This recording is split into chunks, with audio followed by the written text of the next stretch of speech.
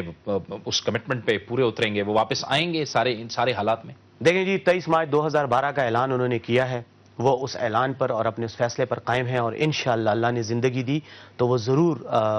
23 مارچ 2012 کو پاکستان میں ہوں گے۔ رہ گئی بات چیف جسٹس صاحب کی، چیف جسٹس صاحب ہیں، اعلیٰ عدلیہ کے سب سے اعلیٰ ترین منصب پر فائز ہیں۔ اگر وہ چیف جسٹس ہی کے طور پر اپنا کردار ادا کریں گے تو انشاءاللہ پرویز مشرف کو یا کسی بھی شخص کو ان سے اس لیے ڈر نہیں ہے کہ اگر وہ انصاف کے اصولوں کو سمجھتے ہیں اور ان کو اپلائی کریں گے تو کوئی پرابلم نہیں ہے، لیکن اگر وہ چیف جسٹس ہوتے ہوئے چیف جسٹس کے اقدار کی پامالی کریں گے اس منصب کی تو پھر ہم ان کے ساتھ بھی نبٹ لیں گے۔ جہاں تک تعلق ہے باقی لوگوں کا اسٹیبلشمنٹ تو تنخواہ دار اور کرایہ دار لوگوں کی ایک تنظیم ہے، ان کا کوئی پرابلم نہیں ہے، یہ وقت کے ساتھ ساتھ بدلتے ہیں، ان کے رنگ گرگٹ کی طرح بدلتے ہیں، طاقت کو ہمیشہ انہوں نے پوجا ہے، طاقتور کی ہمیشہ انہوں نے پرستش کی ہے۔ انشاءاللہ عوام کی طاقت کے نتیجے میں پرویز مشرف صاحب اس ملک میں آئیں گے۔ کراچی کے جو حالات ہیں اس پر آپ کی جماعت کا کیا موقف ہے؟ کیونکہ آپ کی جماعت نے بھی مل کر کام کیا متحدہ قومی موومنٹ کے ساتھ، وہ اس وقت بھی ظاہر ہے حکومت میں تو شامل نہیں ہے لیکن حکومت کی اتحادی جماعت رہی ہے، اور ہم نے دیکھا کہ پیپلز پارٹی کی جانب سے تو نہیں، ان کے سابق ایک جو وزیر داخلہ سندھ تھے ذوالفقار مرزا کی جانب سے الزامات سامنے آئے، پھر اس کا بھرپور جواب بھی سامنے آیا، الطاف حسین صاحب کا بھی جواب سامنے آیا، اس پر آپ کی پارٹی کا کیا موقف ہے؟ دیکھیں جی، اس پر موقف سے پہلے میں یہ کہوں گا کہ سیاسی کے جو کراچی کا مسئلہ ہے اس کے دو پہلو ہیں، دو ایسپیکٹس ہیں اس کے، ایک اس کا مجرمانہ ایسپیکٹ ہے اور ایک اس کا سیاسی پہلو ہے۔ اب اس وقت ہو یہ رہا ہے کہ وہ جو کرمنل ایکٹ ہے، جو بھی وہاں پہ ایکٹیویٹیز ہو رہی ہیں، مجرمانہ سرگرمیاں، ان کو سیاسی رنگ دے کر ایک مخصوص گروہ کو ٹارگٹ کیا جا رہا ہے، جس میں برملا کہوں گا کہ میرے خیال میں ایم کیو ایم کو کونے میں لگانے کی کوشش کی جا رہی ہے۔ ایم کیو ایم کے اپنے یقیناً لوگوں کے جرائم میں مرتکب ہیں اور ان کو سزا ہونی چاہیے عدالتوں سے، مجرمانہ جو ان کی سرگرمیاں ہیں، لیکن اگر ہم ان مجرمانہ سرگرمیوں کو بہانہ بنا کے اے این پی کو، پی پی پی کو یا ایم کیو ایم کو یا کسی بھی سیاسی جماعت کو ٹارگٹ کریں گے تو وہ اس کے نتیجے میں اصل خرابی پیدا ہوگی۔ اور کراچی کا جو ایشو ہے تاریخی پس منظر میں اگر آپ جائیں تو بیسیکلی یہ گینگ وار فیئر کا ایشو تھا جو پرویز مشرف صاحب کے زمانے میں بھی موجود تھا۔ انہوں نے اس کو اس طرح سے ٹیکل کیا کہ وہ جو جماعتیں تھیں ان کو مین سیاسی دھارے میں لایا گیا، جو کارنر میں تھیں یا جن کو محرومیاں تھیں، احساس محرومی تھے یا جن کو شکایات تھیں، ان کو قومی دھارے میں لایا گیا، سیاسی دھارے میں لایا گیا اور ان کو سیاست میں فعال کردار ادا کر کے ان کو ذمہ دار بنا دیا گیا۔ اب دوبارہ وہی حالت ہے کہ وہی پچھلی تاریخ دہرائی جا رہی ہے، وہ گینگ وار فیئر کو اب اٹھایا بھی جا رہا ہے اور اس میں الزام بھی دیا جا رہا ہے، اور میں یہ کہنے میں خیال میں کہ مجھے کوئی تعمیل نہیں ہے کہ پیپلز پارٹی اور اے این پی اور بشمول دیگر جماعتیں، لیکن خصوصی طور پہ پیپلز پارٹی جو ہے ان حالات کو بگاڑنے کی ذمہ دار ہے۔ اس کی وجہ یہ ہے کہ پیپلز پارٹی حکومت میں ہے، حکومت ان کے ہاتھ میں ہے، حکومت کے ہوتے ہوئے یا تو یہ اس میں ڈائریکٹلی انوالو ہیں یا اتنے نااہل ہیں کہ ان مجرموں کو یہ سزا نہیں دے سکتے، ان کی روک تھام نہیں کر سکتے۔ تو دونوں صورتوں میں قرعہ فعال جو ہے اس کا وہ پیپلز پارٹی ہی کے نام نکلتا ہے۔ بہت شکریہ، بہت شکریہ بیرسٹر سیف۔ آل پاکستان مسلم لیگ کے سیکرٹری جنرل ہم سے گفتگو کر رہے تھے اور ان کا کہنا تھا کہ موجودہ حالات سے نکلنے کا واحد ایک ہی طریقہ ہے کہ جو سیاسی لیڈرشپ ہے، جو سیاسی رہنما ہیں، وہ خلوص کے ساتھ کچھ فیصلے کریں۔ وقت ہوا چاہتا ہے ایک بریک کا، اور بریک کے بعد ہمارے اس پروگرام کا سلسلہ جاری رہے گا۔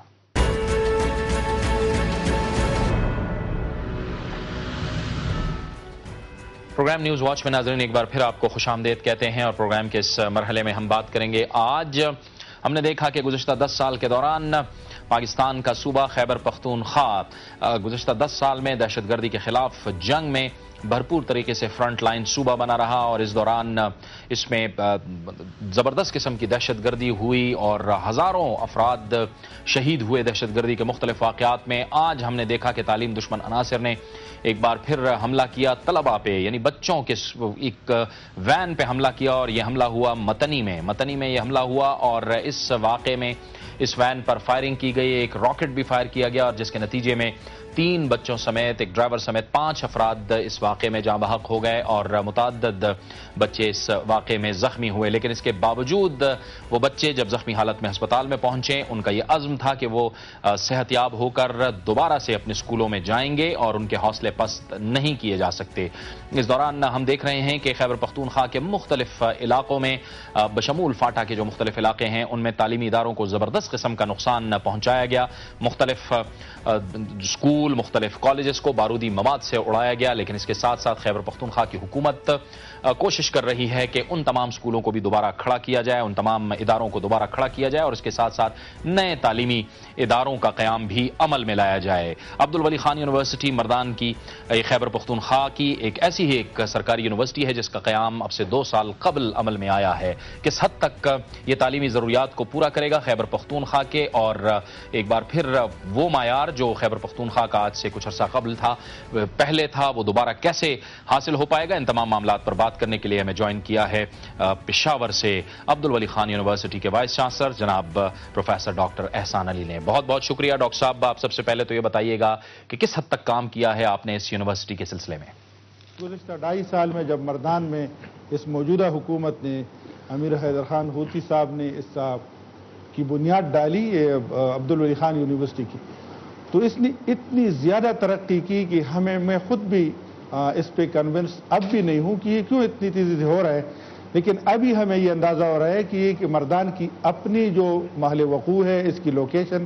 اس کی لوگوں کی کیپیسٹی، اس کی یہاں تعلیم کا جو لوگوں میں جو شوق ہے، اور پھر ان لوگوں کی جو اپنے آبادی ہے مردان کے علاقے میں یا اس کے ارد گرد، اور پھر مردان کا لوکیشن جو سینٹرل ٹریڈنگ روٹ پہ واقع ہے، تو اسی وجہ سے مردان نے نہ صرف مردان کے لیے بلکہ سوابی، مردان، چارسدہ اور نوشیرہ کے لیے اور اس کے علاوہ گردنواں کے لوگوں کو اٹریکٹ کیا۔ تو 2.5 سال میں جو ترقی ہم نے کی، میں یونیورسٹیوں کا نام نہیں لینا چاہتا، لیکن خیبر پختونخوا کی وہ یونیورسٹیاں جو عبدالولی خان یونیورسٹی سے 8 سال پہلے اور پھر 2 سال پہلے اور 4 سال پہلے بنے تھے، عبدالولی خان یونیورسٹی ان سے آگے نکل گئی ہے، اساتذہ میں، پی ایچ ڈی میں، اسٹوڈنٹس کی تعداد میں، پبلیکیشنز میں، اور اس طرح ڈپارٹمنٹس کے بنانے میں اور کیمپسز کے بنانے میں۔ تو اب ماشاءاللہ عبدالولی خان یونیورسٹی کے 9 کیمپسز اپروڈ ہیں، اس میں سے 6 فنکشنل ہے، 3 مردان میں ہیں، ایک سوابی میں، ابھی یہ پرسوں 2-3 دن ہو گئے ہیں، ایک پبی میں شروع ہو گیا، اور کل اللہ کے فضل و کرم سے ایک نوٹیفیکیشن ہو گیا ہے جس میں بنیر اور تیمرگرہ اور چترال کے کیمپسز بھی اپروو ہو گئے ہیں۔ اچھا ڈاکٹر صاحب، اس میں اس قدر ایکسٹینشن کی کیا ضرورت ہے؟ آپ سمجھتے ہیں کہ تمام اضلاع تک جو یونیورسٹی ہے اس کو پہنچا دیا جائے؟ مردان کا ایک مثال آپ کو دیتا ہوں، مردان میں ہم 700 لوگوں کو داخلہ ابھی دے رہے ہیں اسی سیشن میں، اور انہی 700 لوگوں کے لیے یہ سیٹوں کے لیے اپلائی کی ہے 7,500 لوگوں نے، تو باقی 700 لوگوں میں سے جو رہ جائیں گے وہ تعلیم سے محروم رہ جائیں گے۔ اسی وجہ سے ہم نے یہ مناسب سمجھا کہ بجائے اس کی کہ مردان میں ہم 40 سال پشاور یونیورسٹی یا اور یونیورسٹیوں کی طرح انتظار کریں کہ ہم لوگ آتے رہیں گے اور ہم بلڈنگ صرف مردان میں بناتے رہیں گے اور لوگ مردان میں پڑھیں گے، تو ہم نے یہ سوچا کہ تعلیم کو لوگوں کے دروازوں تک لے جائیں، اور جہاں جہاں پہ ہمیں خالی بلڈنگز ملے حکومت کی، تو ہم نے حکومت سے درخواست کی کہ وہ بلڈنگز ہمیں دیے جائے تاکہ تعلیم کو ہم ان کے ڈور سٹیپس تک لے جا سکیں۔ اور اسی وجہ سے یہ ابھی سامنے آ گیا ہے کہ ہمارے ایک چھوٹے سے کیمپس کو، مثلا شنکر کو یا سوابی کو، امبار اور چارسدہ میں پلوسا کیمپس کو آپ لے لیں، تو جو نئی یونیورسٹیاں چھوٹی چھوٹی بنی ہیں ہمارے ساتھ پیرل یا ہم سے 2-3 سال آگے، تو ہماری ایک کیمپس ان سے آگے نکل گئی ہے، اس لیے کہ لوگوں کی کیپیسٹی یہ نہیں تھی کہ پشاور آ کے